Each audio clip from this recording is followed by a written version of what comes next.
मनोहर गरीब छात्र था। उसकी माँ नहीं थी। वो अपने पिता सुरेश के साथ रहता था। सुरेश बूट पॉलिश का काम करता था, जिससे दोनों बाप बेटे का गुजारा किसी तरह से होता था।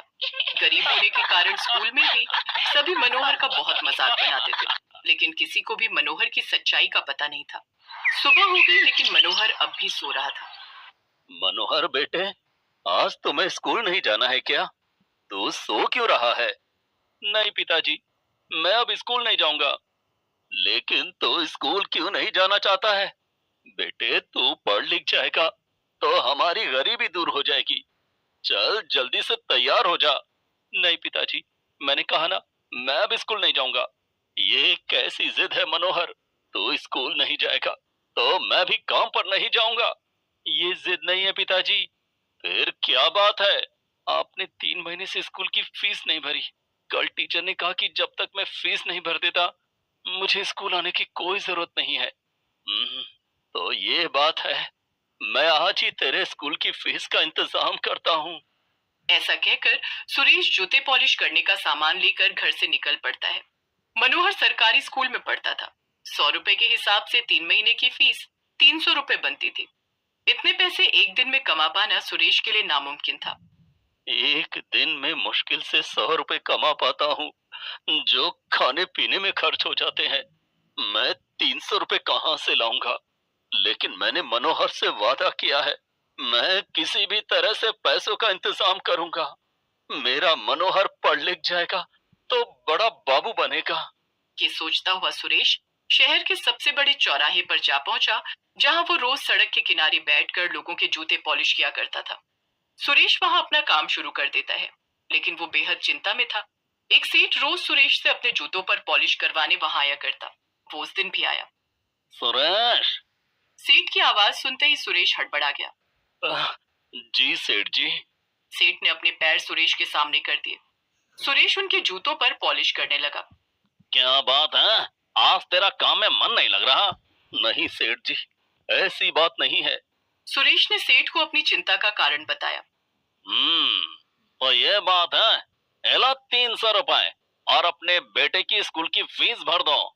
नहीं सेठ जी, मैं ये पैसे नहीं ले सकता। क्यों नहीं ले सकते? इतने पैसे मैं कैसे चुका पाऊंगा? इसमें चिंता की क्या बात है? इन पैसों के बदले में तुम रोज मेरी गाड़ी भी साफ कर देना। ठीक है सेठ जी, आपका बहुत बहुत धन्यवाद। सुरेश खुशी खुशी वो पैसे लाकर मनोहर को देता है। मनोहर बेटा, ये ले पैसे। कल स्कूल जाना और अपनी स्कूल की फीस भर देना। ठीक है पिताजी। दूसरे दिन मनोहर स्कूल जाता है और टीचर को फीस देता है। इस बार तुम्हें माफ कर रही हूँ मनोहर, लेकिन अगली बार तुमने फीस भरने में देरी की तो स्कूल से तुम्हारा नाम काट दूंगी। जी मैडम। मनोहर चुपचाप अपनी सीट पर बैठ जाता है, लेकिन क्लास के दूसरे बच्चे उसका मजाक उड़ाने लगते हैं। ये पैसे कहाँ से लाया मनोहर? कहीं से चोरी की है या उधार मांग कर लाया? नहीं नहीं, किसी से भीख मांग कर लाया होगा। ऐसा कहकर बच्चे हंसने लगते हैं। मनोहर रुआंसा हो जाता है, लेकिन किसी से कुछ नहीं कहता। मनोहर को रोता देख क्लास टीचर कहती है, क्या बात है मनोहर, तुम रो क्यों रहे हो? मनोहर टीचर को बताता है कि बच्चे किस तरह से उसका मजाक उड़ा रहे हैं। तुम इतनी देर से फीस भरोगे तो सब यही कहेंगे, अगली बार से समय पर फीस भरना। बेचारा मनोहर टीचर को कुछ नहीं कह पाता है। कुछ दिन तक सब कुछ यूं ही चलता रहा, लेकिन अचानक एक दिन सुरेश की तबीयत बिगड़ गई। सुबह वो बिस्तर से नहीं उठा। बाबा, बाबा, क्या बात है? आज काम पर नहीं जाना क्या? मनोहर बेटा, आज मेरी तबीयत ठीक नहीं है, तू स्कूल चला जा। मनोहर ने देखा कि सुरेश को तेज बुखार था। वो अपने बाबा को बुखार की दवा खिलाकर स्कूल चला गया। कुछ दिन बीत गए, लेकिन सुरेश की तबीयत में सुधार नहीं हुआ, बल्कि उसकी तबीयत और बिगड़ गई। वो बहुत दिनों से काम पर नहीं गया था। ये देखकर मनोहर ने सोचा, बाबा की तबीयत बिगड़ती जा रही है, मेरे पास दवाइयों के लिए पैसे नहीं है, घर में खाने के लिए भी कुछ नहीं है, स्कूल की फीस भरने की तारीख भी नजदीक आ रही है, मुझे कुछ करना होगा। ऐसा सोचकर वो घर की जिम्मेदारी अपने नन्हे कंधों पर ले लेता है। दूसरे दिन स्कूल जाने से पहले उसने अपने स्कूल बैग में किताबों के साथ बूट पॉलिश का सामान रख लिया और स्कूल चला गया। स्कूल में, मनोहर, मैं बहुत दिन से देख रही हूँ तुम्हारे कपड़े कितने गंदे हो गए। लगता है तुमने इन्हें बहुत दिनों से नहीं धोया है। तुम्हारे जूते भी पुराने हो गए हैं, मोजे फट गए हैं। अगर ऐसे ही आलस और गंदगी में रहना है तो कल से स्कूल आने की कोई जरूरत नहीं है। तुम्हारी वजह से दूसरे बच्चों पर बुरा असर पड़ रहा है। लेकिन टीचर। चुप रहो, मैं कुछ नहीं सुनना चाहती। टीचर की डांट सुनकर मनोहर चुप हो जाता है। क्लास खत्म होने के बाद जब टीचर क्लास से बाहर चली जाती हैं, तब क्लास के दूसरे बच्चे मनोहर का मजाक उड़ाने लगते हैं। देखो देखो, इसकी तो स्कूल बैग भी फटी हुई है। बच्चों ने मनोहर का स्कूल बैग छीन लिया और खोलकर देखने लगे। उसमें उन्हें बूट पॉलिश का सामान मिल जाता है। ये तो बूट पॉलिश का सामान है। चल, हमारा जूता चमका। नहीं नहीं, मैं जूता चमकाने के लिए स्कूल नहीं आता। बाहर जाकर दूसरों के जूते चमकाएगा तो हमारे भी चमका दे, नहीं तो टीचर से तेरी शिकायत कर देंगे। मनोहर को मजबूरी में क्लास के बच्चों के जूते पॉलिश करने पड़ते हैं। वो एक एक करके सब बच्चों के जूतों में पॉलिश करने लगता है और खुद को अपमानित महसूस करता है। स्कूल की छुट्टी के बाद वो शहर के उसी चौराहे पर आ जाता है जहाँ सुरेश बूट पॉलिश किया करता था। वो वहाँ बैठकर लोगों के जूतों में पॉलिश करने लगता है। उस दिन उसने कुछ पैसे कमाए, जिससे उसने खाने का सामान और बाबा के लिए दवाई खरीदी। रात में जब वो घर लौटा, मनोहर बेटे, आज तूने स्कूल से आने में बहुत देर कर दी। बाबा, आज मैं स्कूल के बाद बूट पॉलिश का काम करने गया था। क्या मेरी जगह तू काम पर गया था? हाँ बाबा, लेकिन आप चिंता मत करो, मैं अपनी पढ़ाई भी अच्छे से करूंगा। मनोहर अपने बाबा को खाना खिलाकर दवाई खिलाता है और पढ़ने बैठ जाता है। वो रोज स्कूल की छुट्टी के बाद उसी जगह पर जाकर बूट पॉलिश का काम करता, लेकिन इससे उसकी जरूरतें पूरी नहीं हो रही थी। वो सुरेश का ठीक से इलाज भी नहीं करा पा रहा था। सुरेश की तबीयत ज्यादा बिगड़ गई थी। इधर स्कूल की फीस न भर पाने के कारण स्कूल से उसका नाम काट दिया गया। मनोहर, तुम्हें आखिरी मौका दिया गया, लेकिन तुमने स्कूल की फीस नहीं भरी, इसलिए स्कूल से तुम्हारा नाम काट दिया गया है। तभी एक बच्चे ने कहा, मैडम, ये स्कूल की फीस कैसे भरेगा? ये तो बूट पॉलिश का काम करता है, बहुत गरीब है। बूट पॉलिश का काम करना बुरी बात नहीं है, लेकिन स्कूल की फीस सबको भरनी है। जो बच्चा समय पर स्कूल की फीस नहीं भरेगा, मनोहर की तरह उसका नाम भी स्कूल से काट दिया जाएगा।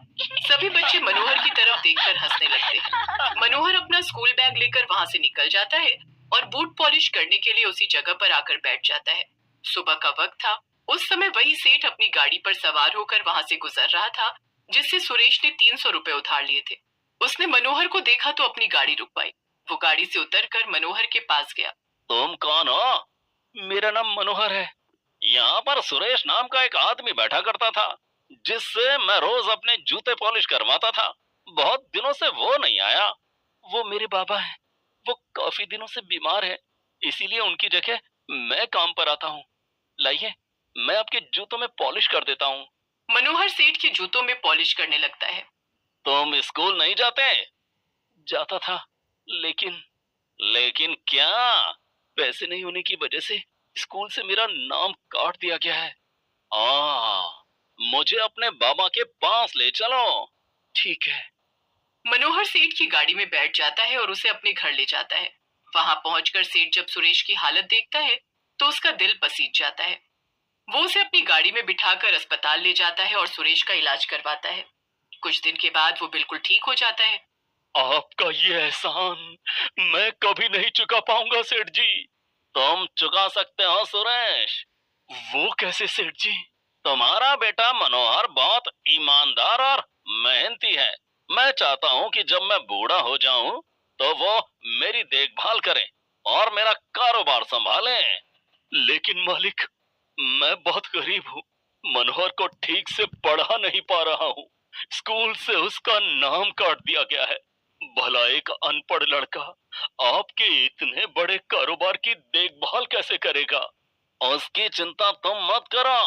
मैं मनोहर की पढ़ाई की जिम्मेदारी लेता हूँ। उसे खूब पढ़ाऊंगा और तुम लोगों के रहने खाने का भी इंतजाम कर दूंगा। आपका बहुत बहुत धन्यवाद सेठ जी। वक्त हमेशा एक सा नहीं रहता, कभी भी बदल सकता है। मनोहर के साथ भी यही हुआ।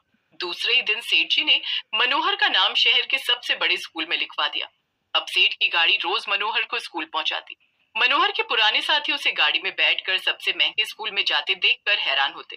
वो मनोहर की तरफ दोस्ती का हाथ बढ़ाना चाहते थे, लेकिन अपने बुरे कर्मों की वजह से ऐसा कर नहीं पाते थे।